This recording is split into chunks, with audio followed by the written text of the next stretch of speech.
Right? You put Yahawashi first. Scriptures tell you, don't get caught up on endless genealogies. Because I've been watching a few videos on what King Marshall, Abba Bivens and so forth. Okay? But what spirit would they be in? Would they want you to worship Rem? They would want you to worship Yahawashi. See, men, they have to, this is why you want to be in the right mindset. Right? And I'm not against that at all. Because, yeah, these were holy men. Or King Marshall. You could see it in their countenance as well. Abba Bivens. Right? But what spirit would they have if they were here today? Right? Get out of that spirit of tradition of men. Right? But these were great men nonetheless. Peter, he was a great man. Right?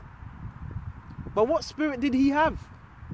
Because a lot of them Pharisees, they were against who? Peter. Right?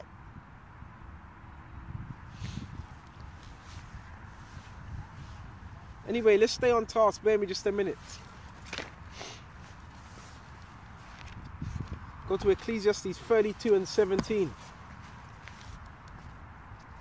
Got to put everything in its proper perspective. Here it is. 16. Let's go to 14. Whosoever feareth the Lord Yahawashi will receive his discipline. That's how you receive discipline, by fearing Yahawashi. And they that seek him early, always try to seek Yahawashi early, right? Shall find favor, right? And he that seeketh the law shall be filled therewith. You're really seeking the law. You're really seeking Yahawashi early. You're going to be filled therewith. What? With the law, the ways of Yahawashi, the ways that are pleasing to Yahawashi. Right? And it says, but the hypocrite shall be offended thereat. And that's what I've noticed as well. You got a lot of men changing up their tune now. Right? Certain things that they were saying before, now they're going back on it. Right? You believe in the laws, right? So when particular laws are within the scriptures, you shouldn't be offended. Right? Okay? Marrying off your daughter at a young age, you shouldn't be offended at that. Okay? At all. There's a load of things you shouldn't be offended at. Right? But it says a hypocrite is offended thereat. Right? They that fear the Lord shall find judgment. Right? True judgment. And shall kindle justice as light. Right? And you can't say you're about justice, but you're a deceitful man. Right? A deceitful man, but you're about justice. Yeah, right. Okay. A sinful man will not be reproved. Key thing, a sinful man will not be reproved.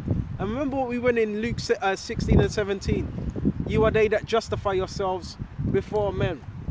Right? So a sinful man will not be reproved. Right? Will not be corrected. Okay? So, again, to be humble, it comes with correction. If you're really humble, you are not going to mind that. And that's one thing, I've always said that before I even started teaching, right? I was being corrected, I was being cursed out, I was being gotten. So what, is that the end be all? Do you stop teaching completely because you don't like something? And that's a sign of what? That's a sign of a wicked man. Right? That's a sign of a wicked man. A sinful man will not be reproved. A key thing, sinful. So how do you know if a man's sinful? And why is a man sinful? Because he doesn't take reproof. So that means if a man can't take reproof, that means he's going to be left in his sins. Them sins are going to mount up. And if a man's sinful, that's what the word iniquity means as well. Iniquity goes into a man that has sins, and his sins has not been what? Wiped away. Many sins. That's what iniquity means. So a sinful man will not be reproved, corrected. So you will also know a wicked man and a sinful man, right? because he can't take correction. Right? So you would know that. And the Pharisees had that spirit. They could point the finger, but when it came to them, no. You know, they were just so righteous. That's a wicked man. That's a sign of a wicked man. You know how many things that have came my way? Things that have been said to me. And it's like, I know I haven't done that. I know I haven't said that. And it's like, you just got to take it. Okay? You got to believe in what the spirit and power of Yahawashi. I need to stop teaching. There's men that want they it's like they stop teaching. Or they don't want to do this anymore because they got corrected. That's not the end be all. You still have to continue teaching. Right? But find an excuse, a reason. An excuse is a reason for your wickedness, to justify your wickedness. According to his will, it'll be according to your will, according to what you're comfortable at. That's why a lot of old men don't come into the truth, mostly. Why? Because it's according to their will, according to something you've been doing for a long time. Okay?